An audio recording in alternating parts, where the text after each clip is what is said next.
আজকে আবার চলে আসছি যে আরেকটা রান্না করতে, আরেকটা রেসিপি। এটা নোয়াখালী বিখ্যাত সেই শুটকি ভুনা।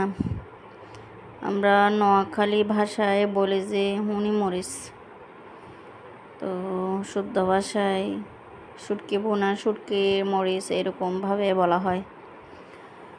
তো পেঁয়াজ দিয়ে এটা করা হয়, শুধু পেঁয়াজ আর একটু শুকনো মরিচের গুঁড়ো একটু বেশি দেওয়া হয়, ঝাল ঝাল করে করা হয়। মুখে তেমন একটা রুচি নাই বলতে গেলে, ভাবতেছে আজকে একটু শুটকির মরিচ করি। তো এই তো লাল লাল করে শুটকি একটু ভুনা করে নিলাম।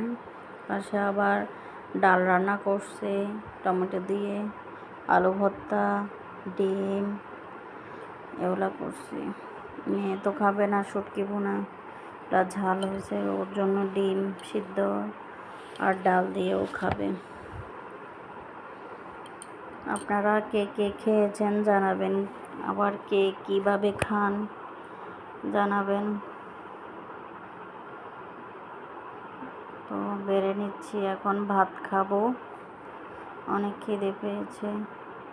শুটকি ভুনাটা অনেক ভালো লাগে শুকনো শুকনো ভাত দিয়ে খেতে, ডাল দিয়েও খেতে ভালো লাগে। আমি প্রথমে শুকনো খাই, এরপরে আবার অল্প করে ডাল দিয়ে খাই।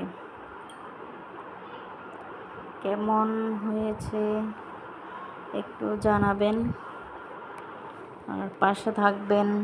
ধন্যবাদ সবাইকে, টাটা।